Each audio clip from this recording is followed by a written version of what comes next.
Welcome, everybody, to Aeon Byte, specifically AB Live. Welcome to the desert of the real, as I say, and I hope you're writing your own gospel and living your own myth. My name is Miguel Connor, and I am still your Pompatus of Gnosis.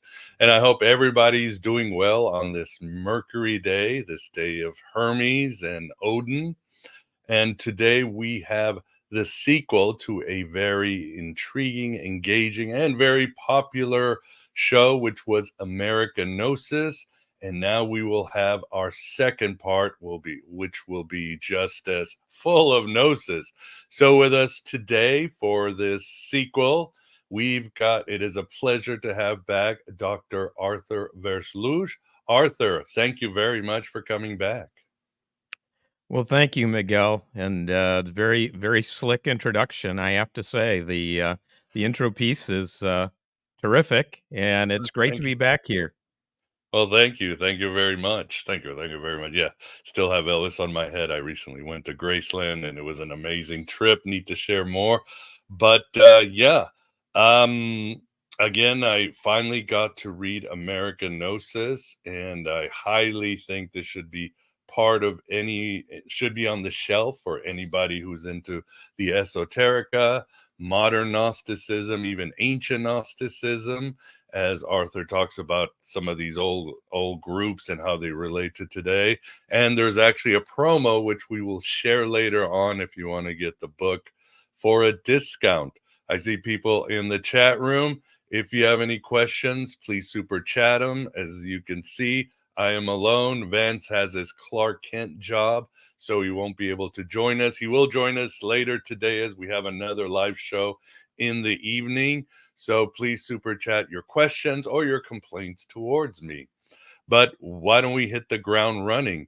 Again, the book was amazing. And in our last interview, Arthur, we discussed basically neo-gnosticism and how it manifests in the United States. We covered Muses, Miguel Serrano. We covered a few groups and how it's manifesting today and become popular with the right, even though the right doesn't like Gnosticism, and how it's manifested in many movies and books today. So the question is, what do we want to talk about today? So maybe a little summary for the audience. What is American Gnosis and what is this neo-Gnosticism today? Well, the book is really the development of years of research where uh, for a long time I've been exploring what uh, how religion and literature and politics uh, converge with themes that are esoteric, but really Gnostic. Gnosticism uh, and this book intersect in ways with my earlier books and other books in ways that I didn't expect. Mhm. And neo Gnosticism is a term that I developed to uh, describe Gnosticism as it appears in contemporary society, because I think what we're seeing now uh, is not identical with ancient Gnosticism, but it's drawing on themes of ancient Gnosticism, but applied in ways that are in uh, uh, contemporary politics or literature. And it's really interesting how this continues, this kind of adaptation of Gnostic themes like archons or demiurge or the word gnosis or the red pill or the black pill or the blue pill that you had in your intro, how all these things are actually taking on more energy and appearing in new ways all the time. And so that's why I use the term neo Gnosticism, because the neo part, of course, that refers to the matrix, but it also refers to the fact that something that's happening now is new. And so to differentiate from early Christianity, I think it's really helpful to have the new term like neo-gnostic. And so a lot of the book is about neo-gnosticism and what I call cosmological gnosis, but it also includes some themes of metaphysical gnosis, and we could talk about those. I don't think we discussed that very much No, we in the didn't. last conversation. So I suggest that modern American neo-Gnosticism tends to be Gnosticism without gnosis. Not completely, but to a large degree. And at the same time, we also have gnosis without Gnosticism. Mhm. And so those two themes are actually the bookends of you could say, of the book. So that's my kind of thumbnail summary of the or an overview of the argument in the book. Yeah, I know in our last interview we talked about sort of the kernels or the sources, and of course you make the case that Gnosticism is almost as American as apple pie in a way. You have this sort of stoic pessimism that came out of the Wild West and colonial times, and it sort of built upon it. And it was again this this mystical existentialist vibe. And many American authors really grabbed onto it, as you write. Some of them were Edgar Allan Poe, Nathaniel Hawthorne, Herman Melville. You can see Gnostic themes as the 20th century came on, and postmodernism and technology really started to weigh down on people. Other authors took this sort of or innovated or developed this neo-Gnosticism, like, as you write, Joseph Conrad, David Lindsay, a precursor of Philip K. Dick, Olaf Stapledon, and of course Thomas Pynchon, and even some of the parts of C.S. Lewis, J.R. Tolkien, and others sort of developed this neo-Gnosticism vibe, which is you could say is this idea, this Hans Jonas idea that we're trapped in the world. It may be trapped under the weight of technology, under culture, under these powerful, massive figures, and at the same time, there's no transcendence like the ancient Gnostics. Is that more or less what it is, Arthur? Yeah, that you give a good overview of the literature, and in the book I have a chapter where I go through these largely American authors. I do refer to a few British or non-American authors because uh, that's the case all the way through the book, that you can't really. It's very hard to talk about only American, only United States authors Right. because or figures. But I was really surprised when I went through the scholarship about all these different authors, including Cormac McCarthy, Of course. uh, that I could make the case that they're neo-Gnostic, or that there are neo-Gnostic themes in their work from other scholars. I mean, I let other people make the case that all these figures are Gnostic because there's so many articles. I actually was asked recently to do an article on William S. Burroughs, Mm, and Gnostic themes, yeah. so I went through. I mentioned him in the book, and I mentioned his neo-Gnostic aspects in his magical dimensions of his work, but those are understood and understandable through their neo-Gnostic framing. And so I went and looked at scholarship for this article on neo-Gnostic William S. Burroughs and found out there's a dozen books and articles that I've got just on Burroughs, okay, and how he's neo-Gnostic. Every single author in that I mentioned, other people are making the case that they're neo-Gnostic. And you're absolutely right.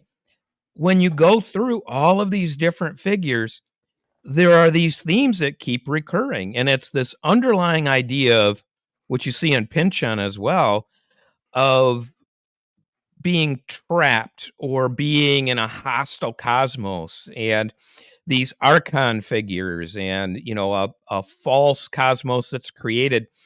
Uh, that's present in so many of these authors, Burroughs and many others.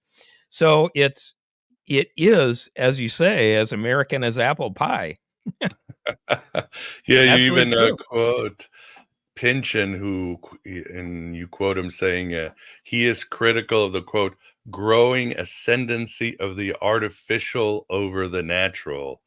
But he puts forward a quote, gradually evolving dream of Orphic unity.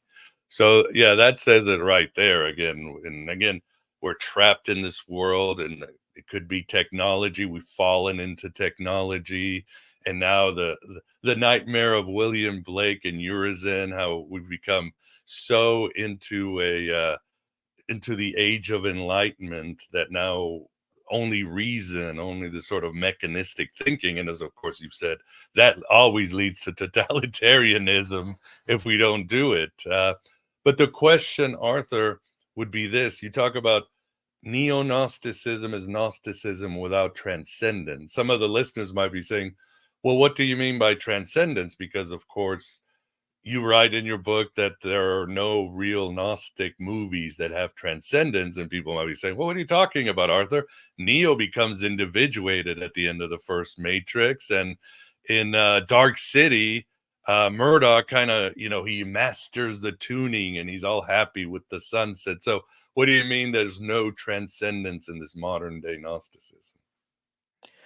Well, that's a really interesting question, and you're right to mention Dark City, because Dark City is, and I say this in the book, that among films, Dark City is one where you can make an argument that at the end uh, there's there's a kind of transcendence when the main character becomes this kind of demiurge figure. Of Right. course, then it's the question, if the main character becomes a demiurge, is that real, a demiurgic figure? Is that really transcendence? And the same with, the first Matrix film. At the end of the film, is that gnosis? Well, it all depends on whether you how you want to describe, or how you define gnosis. And in the book, I and elsewhere actually in my writing, I've made this differentiation, this kind of spectrum from dualism, extreme dualism, to transcendent unity. Mhm. And the extreme dualism is the hostile cosmos, where we're trapped in that's dualistic. A demiurge creating a false cosmos, that is a way of describing dualism and the dualistic nature of our experience. And you see that in these films. But what you don't see so much is the other end of that spectrum. And that other end is something that I discuss later in the book. And I also discuss in terms of defining gnosis. Because in Buddhism, in Buddhist scholarship, contemporary Buddhist scholarship, the word gnosis is used as a matter of course for translating what you could call, uh, using more words, I suppose, something like transcendent knowledge, or transcendence, or uh, transcendence of subject and object, or enlightenment, or Mhm. realization. Well, that those are all more or less roughly synonymous with the term gnosis, as freedom or liberation, going beyond this kind of dualistic self other entrapment. And there, you could make a case that Dark City is about that. Um, at the same time, you can also make a case, as some scholars have, that it's actually not about that. It's about becoming a demiurge yourself, and that's a that's a question that has larger implications, because that's why I say it's fairly widespread to find these neo-gnostic themes everywhere in contemporary society. It's actually pretty rare to find the word gnosis used, and Mhm. the concept gnosis. You do find it, uh, but it's relatively rare compared to themes of archons, because archons in society resonate. People understand that there are archons, that there are these beings that are uh, or you could say people, depending on your interpretation, in government, say, that are hostile to their own population, and so they're archons, and that interpretation is fairly widespread. Not so widespread is how you get to freedom or transcendence, and so that's something we could talk about a little bit. Yeah, certainly, because after all, taking the red pill doesn't mean you've left the game. It's just the beginning of the fight. And somebody in the chat was talking about Kafka, which you're talking about. Of course, Kafka, extremely neo-gnostic, without a doubt. Camus, yeah, if you're into existentialism, you're smack right into neo-gnosticism, without a doubt. And it seems, as you start your book, the most neo-gnostic movie, although these days I want to call it a documentary, is They Live. And obviously there's no transcendence. There's not even freedom really at the end, even after defeating or exposing the Archons. And you see that in Cormac McCarthy. There's no winning.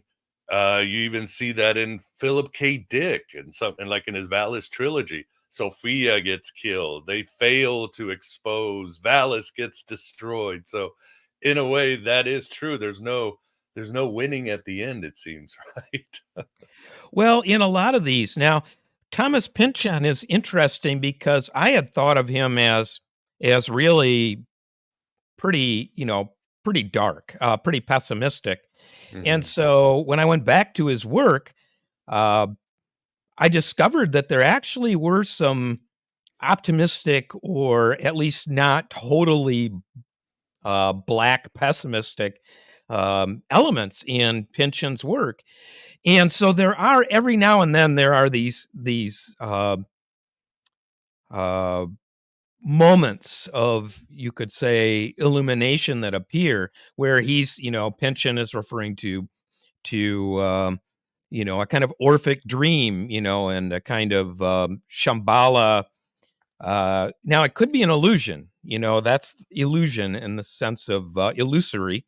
Hmm. Um, but it is still there, but largely it is, I think, a reflection of our society. And so that's true in terms of these different films and also literature, that they're reflecting the nature of our society back to us. And so what you see is uh, much more a pessimistic than an optimistic picture reflected back to us. That's just true in most of these. Now They Live, uh, The Matrix, and many of these emerge in so many memes, so many countless memes. They have produced so many images. I have a library now of thousands of these, and they are a way of reflecting. Memes are interesting because basically memes, if literature or movies are reflecting our society back to us, then memes are a way of meta reflecting Yeah. the films or back to and on society to reveal these things. And so it's really, I think, the pessimistic dimension is also optimistic, because if you create a meme based on They Live, what you're trying to do is typically is wake people up or show them something, and that's an optimistic act, right? So it's a way of using pessimism as a way to generate something good, Right. right? So there is that aspect of it, you know. Yeah, it is waking up one way or another. And I thought it was interesting because, again, I'm going back to you saying you couldn't find any transcendence in Gnostic film. So I'm like, okay, so I'm taking your formulas, trying to figure. The only film I could think of after 15 minutes of thought was Darren Aronofsky's The Fountain. Now I know there's many. It's one of those murky films like Mulholland Drive that you can break down and interpret a million different ways. But through a Gnostic lens, which you can make the case, the character, or at least one of the timeline characters, does become free of samsara. He does escape this world of, demiurge and pain and all that. So maybe that's a case to be made, Arthur, The Fountain by Aronofsky. Well, thank you for that. I think that's a really interesting observation, and it, it leads me to where I am now, uh, to reflect on that, because I keep discovering things and finding things. It doesn't stop. It Doesn't doesn't. It's end. not like I publish the book and then it all stops, and I don't. And suddenly the memes stop, and there's no more memes, and there's no more. All of a sudden, before the book comes, just as the book is getting ready to come out, then out comes a book called Dark Aeon by Joe Allen, about transhumanism in terms of Gnosticism. So Oh. suddenly, here's a book that I certainly would have put into American Gnosis for sure, and it fits beautifully into the argument in the book. But again, it's very pessimistic. Uh, and it came out after the book was already in final production, so there's no way. So there's so many things that keep emerging. I found new books in the last couple of days, right? New Yeah. memes, like It does they never end. from yesterday, right? So it doesn't end. It is, if anything, I think, intensifying the amount of neo-gnostic uh, substrata in our society. I mean, even something like the hit show this spring, Silo, that came out, very Gnostic. And I mean, these shows, Hollywood just keeps putting them out because, again, it's a reflection of our culture. And as you argue very well, our culture is very Gnostic, very neo-Gnostic. And that's not going to end as long as there's an American psyche, or as you talk about, Ian Culiano's brick. We have that Gnostic brick in our collective psyche. It's never going to end as long as there's an America. Yeah, well, bricks, because these different elements are separatable, and so they keep recurring in different forms, like a pattern, like patterns, different patterns. And so that was really an insight, I think, that he provided us with. You know, Toward the end of the book, I do talk a bit about what you were alluding to with the film, The Fountain, and that is the metaphysical gnosis, Mhm. and how that appears in contemporary society. And I give some examples of that. Uh, Metaphysical gnosis here meaning transcendence. And one example I referred to before in a different book, and that's the author Franklin Merrill Wolff, Mhm. who Franklin Merrill Wolff uh, lived in the mountains of California with his wife, uh, and a steady stream of visitors. And in later life, he lived to an incredible age. And he had these experiences of transcendence, which he wrote about in books. And some of his visitors included people that are pretty well known today, like Alan Wallace, who's now a well known Buddhist Lama and teacher. Then Joel Morwood, who founded a kind of uh, perennial philosophy spiritual center out in Oregon. And he became an author, published a number of books about his spiritual experiences. And what these people have in common, and the reason I'm referring to them in this book, and I mention a few others as well, is that they are championing, and in some cases, like Morwood, championing in neo-gnostic terms, gnosis. Gnosis as transcendent knowledge, but largely without the archons, without the demiurge, without the dark view of society. No, not completely without that. I'm not going to say Right, right. not completely, because Morwood did have some pretty dark experiences early in life, because he Mhm. was in Vietnam. So he got to see death and destruction up close. He also went to communist China, and he saw what that was like.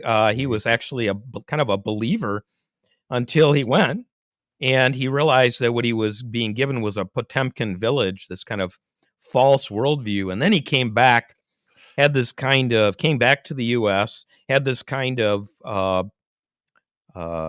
dark night of the soul experience, and then had the spiritual breakthrough. And so it's, he's kind of a classic American story. I mean, his life reads almost like a novel. And so at the same time, he and these other authors represent what I call metaphysical gnosis, that end of the spectrum. Mm-hmm. They do have these other elements, some of them, but primarily their work focuses on transcendence, liberation, freedom, enlightenment. And so I think that's an important element in this larger picture, because it's very easy to focus only on the archons and how they appear in the control of society and those kinds of things.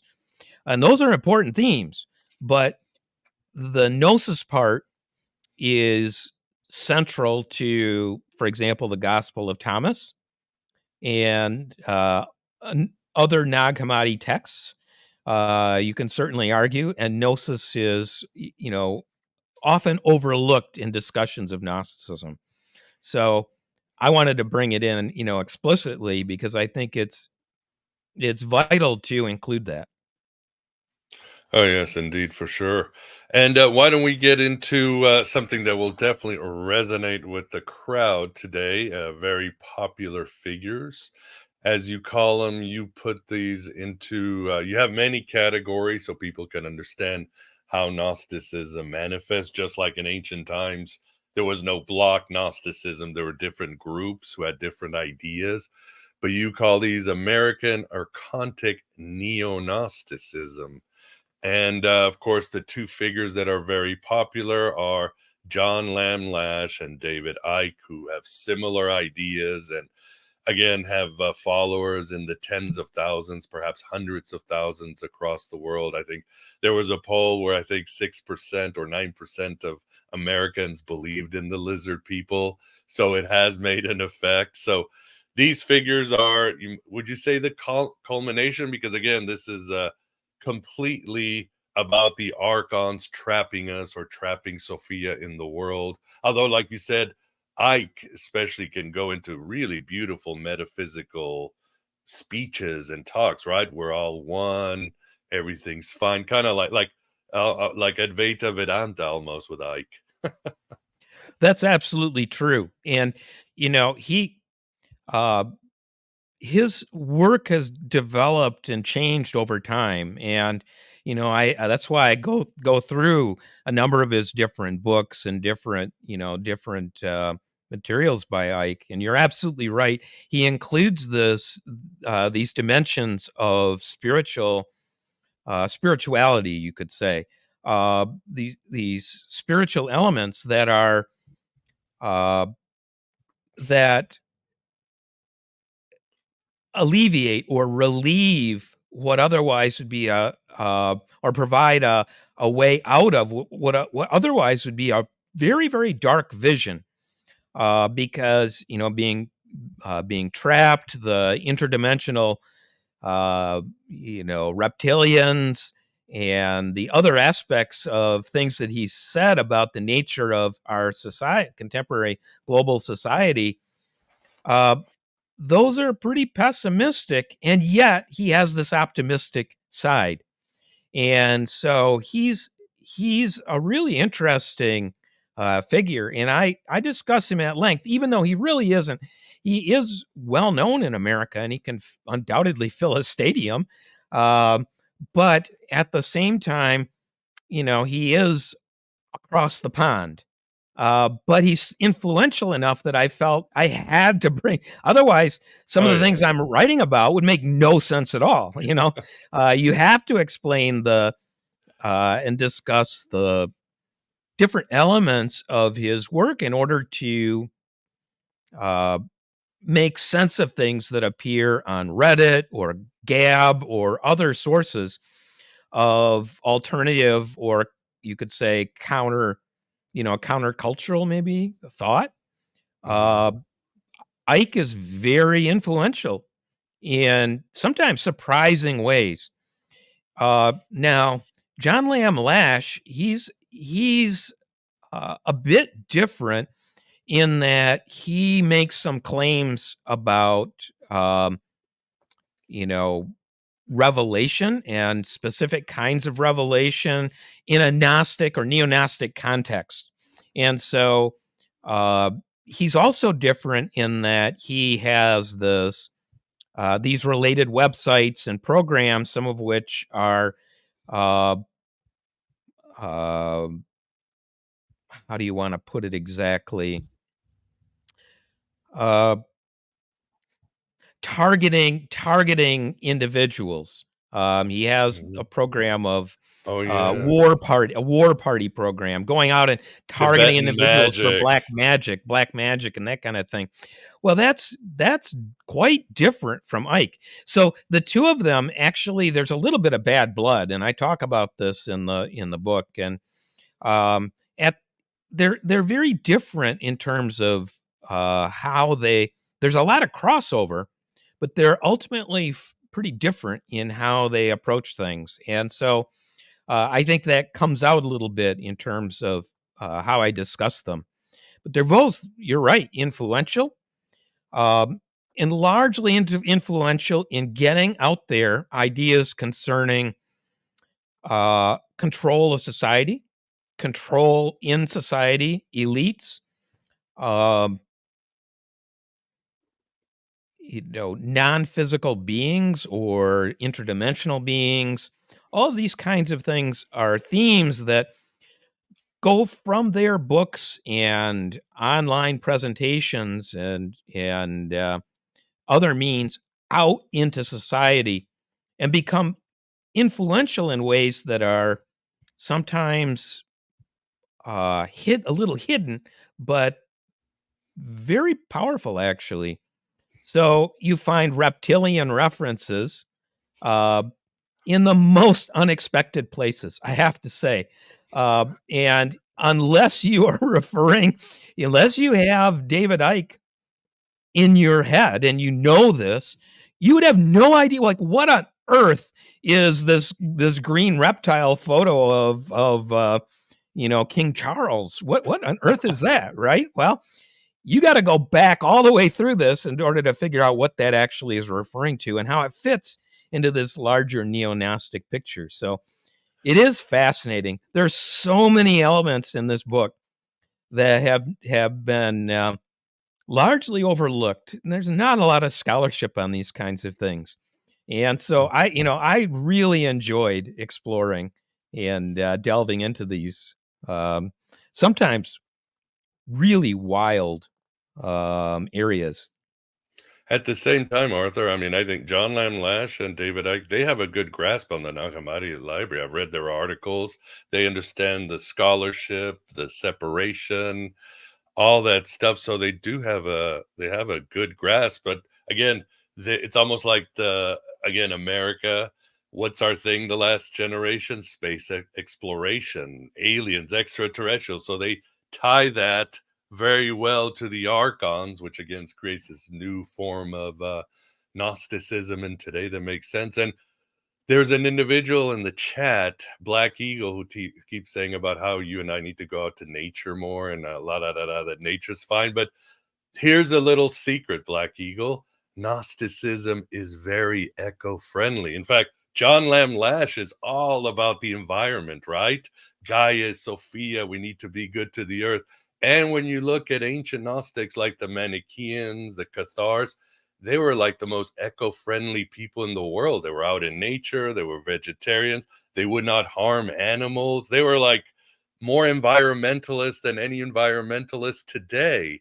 And when you look at some of the writers, whether it's Cormac McCarthy and others, they lived outside in the woods or in cabins. They lived away from society. So that's kind of the paradox that Gnosticism and neo-Gnosticism, despite as we're trapped in the world, is very eco-friendly. Well, it's, basically what neo-Gnosticism provides are ways of framing critique of contemporary society. And Definitely. so, uh, my own life, I mean, I live in on a farm in you know, rural Michigan. I live uh, in nature much more than most people do, I think, or a lot of people certainly. And uh, that doesn't change the fact that we all share uh, this technological and political and entertainment superstructure that exists, and the way people critique it is through these.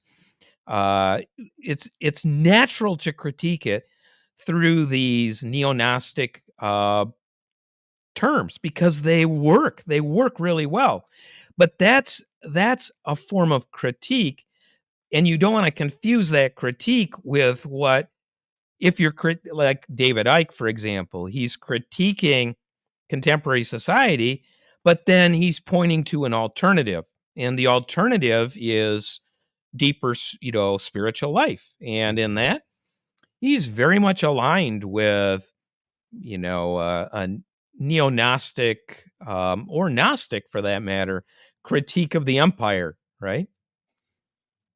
Yeah, that's for sure. And of course, but then again, as you say, you've got John Lamb Lash and his Kalika warriors, and that's the other side. But again, as you know, I mean, my views on Gnosticism actually get strengthened when I go out in nature because I do see beauty, but I also see how horrific this universe is towards animals, plants.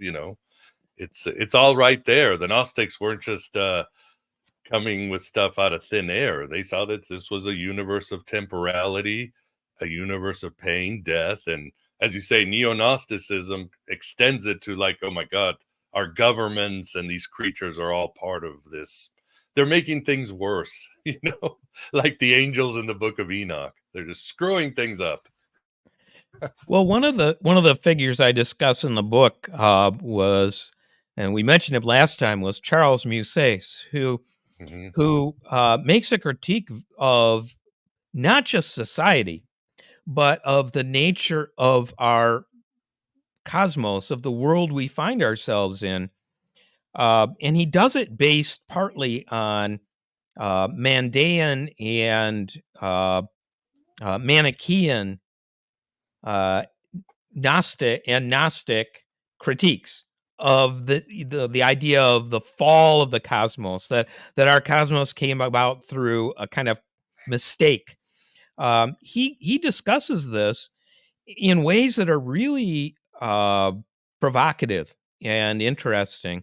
So I wanted to bring him in because one of the uh, contributions of the book American Gnosis is to have a chapter on him and his work, because there's been literally nothing published on him up till now. And so in this, I give this overview of the entire kind of trajectory of his work, which started with Christian theosophy, which I liken very in the tradition of Jakob Böhme, which is very close to ancient Gnosticism in so many ways. Oh yeah. And he starts there and then applies it in contemporary scientific terms.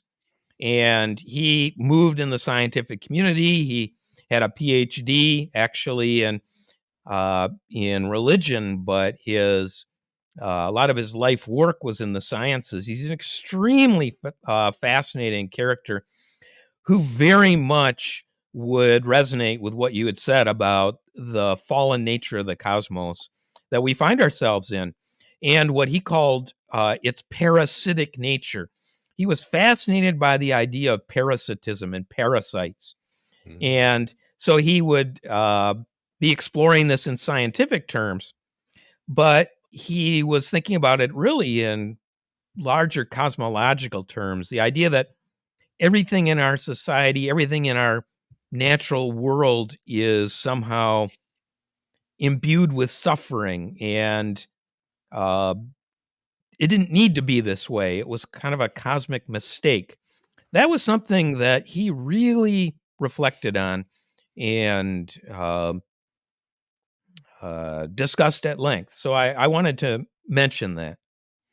For sure. Yeah, it definitely, you might say that the descendants of this would be, again, John Lamb Lash and David Icke and their idea of the mind parasites that go into our heads and take over us. And of course, this harkens back to the Gnostic idea of the counterfeit spirit. Everything has this code or this terrible thing. And God, I forgot who's the author who wrote The Mind Paris. Colin Wilson. Thank you, That's Cyberview. I true. saw that, and we will get to your cyber chat. But yeah, so this idea is there, and then this reminds me of course, Gurdjieff's very cool, well, crazy idea of the Kundar Buffin, that we have some organ that is just ruins everything, keeps us trapped in our robotic states.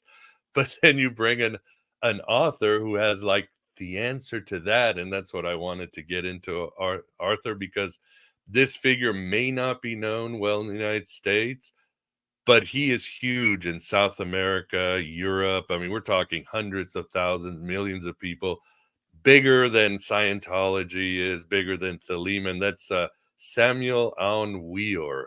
What, tell us about where does he fall into, and why did you include him in the book? Besides the fact that, like Muses, he is kind of overlooked in the United States, but he is a giant in modern neo-Gnosticism. Oh, that's absolutely true, and very little discussed actually in the U.S.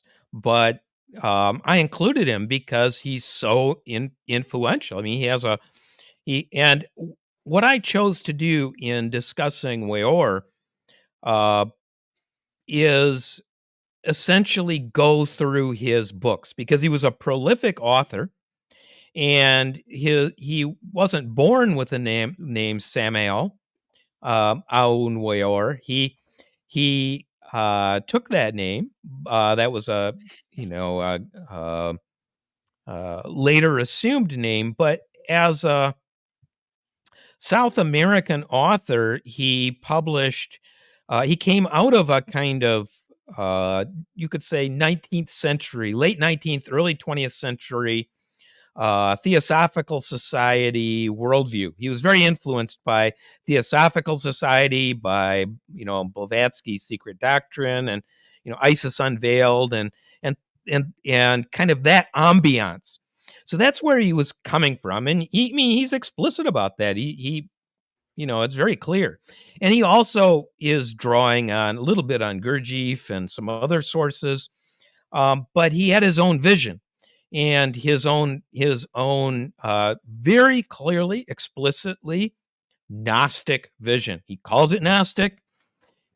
He is coming from also some influence of Asian religions, some references to Hindu Tantra, Hinduism, little bit of Buddhism maybe, but he's out of this kind of synthesis. He creates his own synthesis, and so I go through his different books. I also go through some of the subsequent figures that are well known or have a presence, and the different groups that emerged from his primary group. So there are all these subgroups, which are also Gnostic or neo-Gnostic, across Latin America, also in Europe. I don't go into their I just didn't have space. I would have had to go through an entire, like the whole book would have to be devoted to all of the Easy. subgroups, their teachings, all of the different people. I allude to different people. There was a guy in Australia, uh, different followers and continuers, and some of them some of them claim to be Buddhist or to be Tibetan Buddhist. I go through a little bit of that. And so the primary thing that Weor emphasized in his work, and I'll just be straight out about this, is do not ejaculate. This is like you go through his books and you want one sentence that, that summarizes everything. do not ejaculate. That's it. That is the essential point that he reiterates over and over. So if you do ejaculate, you are extremely bad. And so he says that. Actually, what he says is if you ejaculate, if you encourage ejaculation, then you're a black magician or black tantra, and he goes through that. So Weor is a very interesting figure. He's widely influential, and so that's why I go into his summary of his different books in this book. Yeah, and again, I have friends that are his followers, nicest people, but that's one of the things. Yeah, don't you gotta to get the Kundalini thing, you've got to get out. I don't know if he's getting. I think he was getting that obviously from Eastern tradition, but I think there's the Pistis Sophia. Some have said is an answer against sex magic Gnostics. You know, the Borborites and their Carpocratians. So the Pistis Sophia is like telling, no, we gotta be conservative. So there's some passages about no seed on the floor, no seed there. So he got it from there, and yeah, Weir is this. Yeah, he's very syncretic, almost like Aleister Crowley.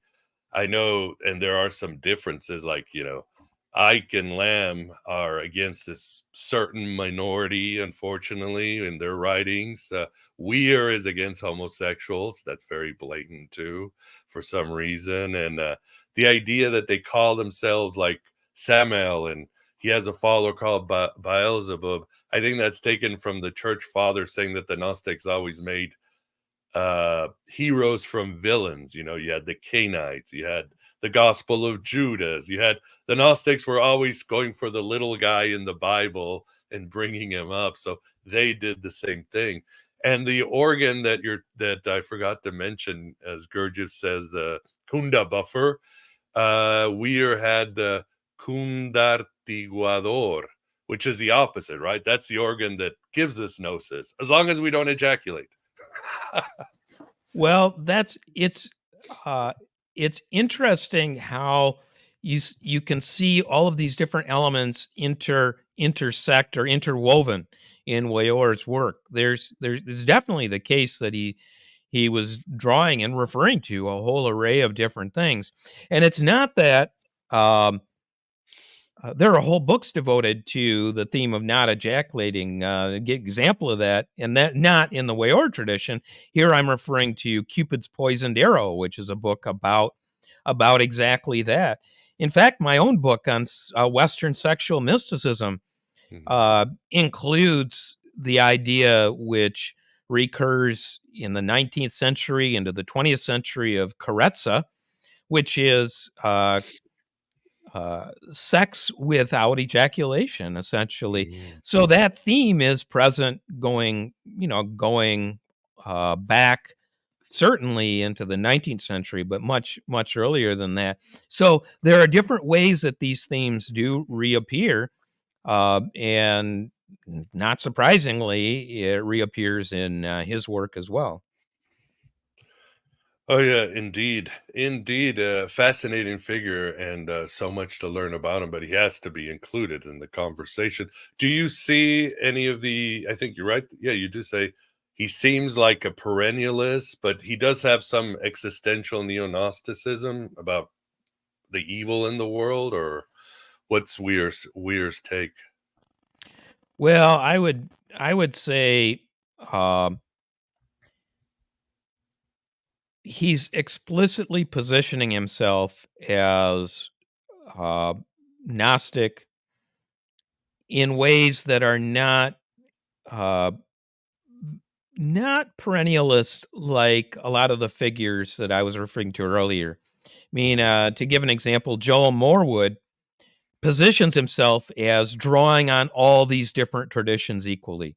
So he has a book where he's drawing on Christian practice, and then he's drawing on Buddhism, and he's drawing on all these different practices, Sufism, and so forth. And so that's a characteristically North American form of perennialism that goes back to the traditionalists. When you create a synthesis that's distinctive distinctive sectarian entity like what we're talking about here, where it's organizational in that way, it's not quite the same thing. It's a little bit different. So perennial philosophy, drawing on different religions and emphasizing that there's a unity underlying them, that's present, to some extent in some of the Latin American figures, but it's not the same thing as what I was referring to with Morwood. So there are ways to differentiate these things, I think. And it becomes more subtle. The more differentiated, the more subtle the differences are. And so, I don't want to make a false statement because I'm talking, and then in terms of writing, I would say something more nuanced, but it's easy to lose the nuances of what we're talking about. Yeah, of course. And there was a super chat again, Cyberview. Thank you. I'm going to put it up here. Did Gnostics believe that reproduction was a cause of suffering? To stop the suffering, we should not reproduce. But doesn't that allow for the contemplation of the extermination of all humanity? I, I can speak that that's kind of a myth about the ancient Gnostics, which Karen King and others have said. Having a family was good. The Sethians saw the supreme triad as father, mother, child. The Gnostic books talk about how the seed of Seth must be spread so one will bring the destruction of the demiurge. So I don't think the Thomasine sects were kind of more encratic, but so was Christianity and Judaism back there in the second, third. It was like it was the fashion, you might say. We hate Rome. Let's just not have children and go extinct. What about in modern times, Arthur? Any do you see any interesting views on reproduction from modern neo-Gnosticism or existentialist neo-Gnosticism? Well, you're absolutely right. It all depends whose interpretation you're looking at and As always. what people define as Gnostic. And, if you start including certain groups as Gnostic, even though they're 1,000 years later than this group, which was very ascetic, is Gnostic. Are they Gnostic? I don't know. It's questionable. Were the Bogomils Gnostic? Were the Cathars? Were they? Maybe. When you're looking at contemporary groups, it's one thing. But when you're looking at Gnosticism, neo-Gnosticism, as a way of critiquing society, I don't think that's pro or con reproduction. I think it's a critique of screwed up things people see that are screwed up in society. And so it's not making an anti-reproduction statement. Now, Weor was definitely making a do not ejaculate kind of prohibition. And that's a different animal. Okay. But broadly speaking, I think neo-Gnostic memes and the way they appear in these different works that we've looked at, and different films and different novels and different sources in politics, they don't really correspond one way or another to a statement on reproduction. They just don't.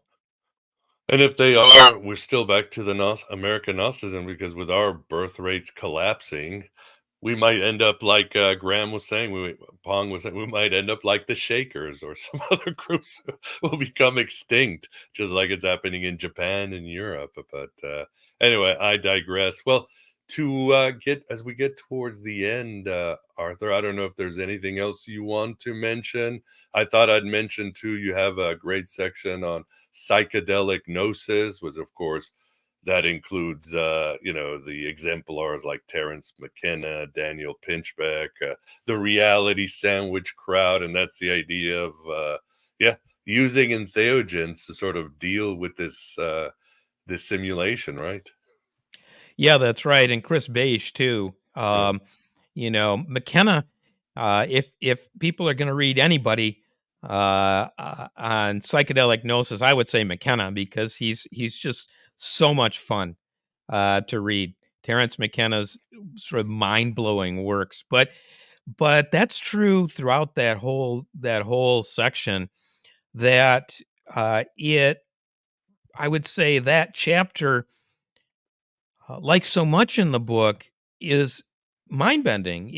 You read it, and you have to stop and rethink things.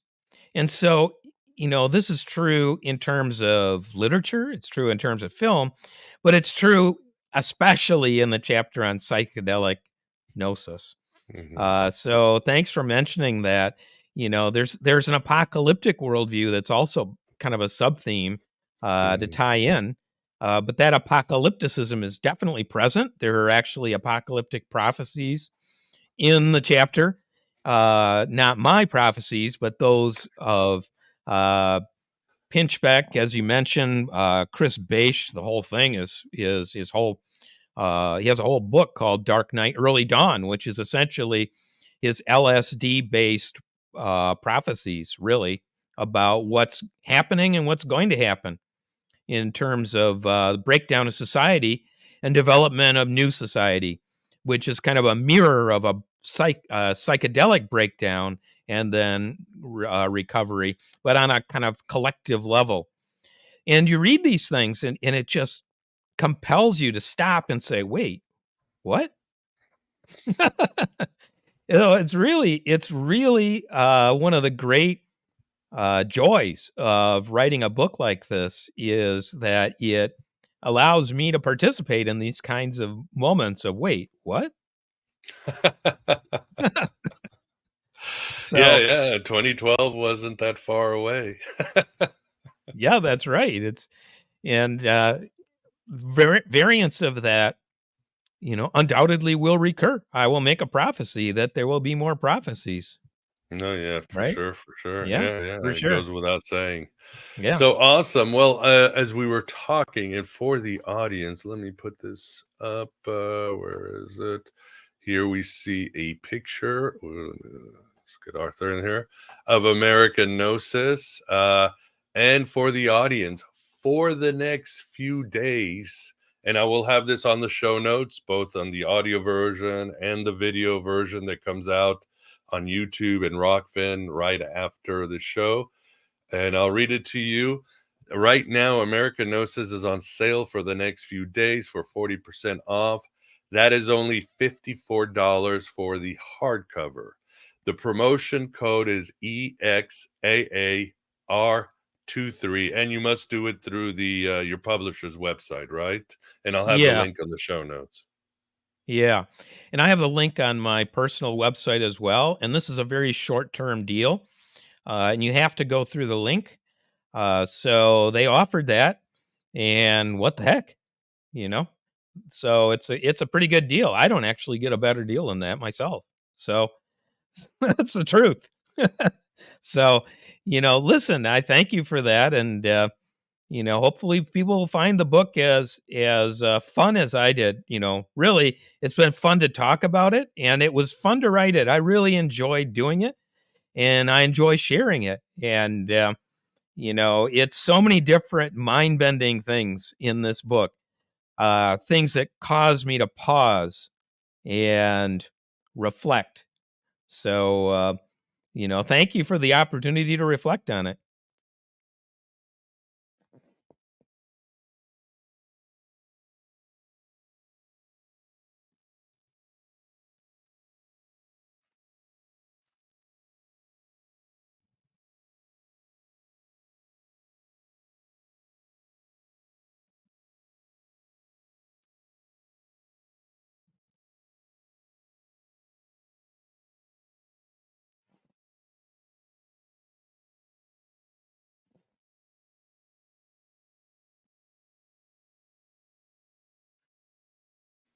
I put myself under. I put myself in mute. But yeah, check out Lady Babylon. So again, before I put myself on mute, are you going to blog more about American Gnosis and Gnostic things as they come out, or? Yeah, absolutely. And I'm going to continue to develop the collection of memes. I started a collection of memes on that are they're referred to in the book on my personal website, arthurversluis.com. And so I'll do a little more in terms of blogging about the book and reactions and responses to it and so on, and maybe responses to responses. And but primarily I'm doing podcasts. And so I enjoy podcast conversation. And so, I really appreciate the opportunity to, talk about these things. Awesome, awesome. And in case I didn't see it, Jim, thanks for the super chat. Yes, I will check out Lady Babylon. There's always so much good stuff out. Great questions and conversations there in the chat. Sorry, I got myself put on mute, which is something I usually don't do. And don't forget the discount for Arthur's book. Don't forget to get American Gnosis, because it is one of my favorite books this year, and a book I know I'm going to go back to and reference, even with some of the great characters and writers that most people don't know about. But we are at the end, Arthur. As always, it was great having you on the show, and it will be great the next time we can chat again. Well, thank you, Miguel. Really appreciate it. And thank you, everyone. And like I said, there is another show tonight at 8 Central. So check us out. Eduardo Cano will come to give us a presentation on Moloch and some of the other ancient gods, and some great shows. There will be an audio version for this in the next day or two. So keep coming back. Keep supporting Aeon Byte. Could use your support in any way, shape, or form. And yeah, subscribe and like. And everybody take care until we talk again.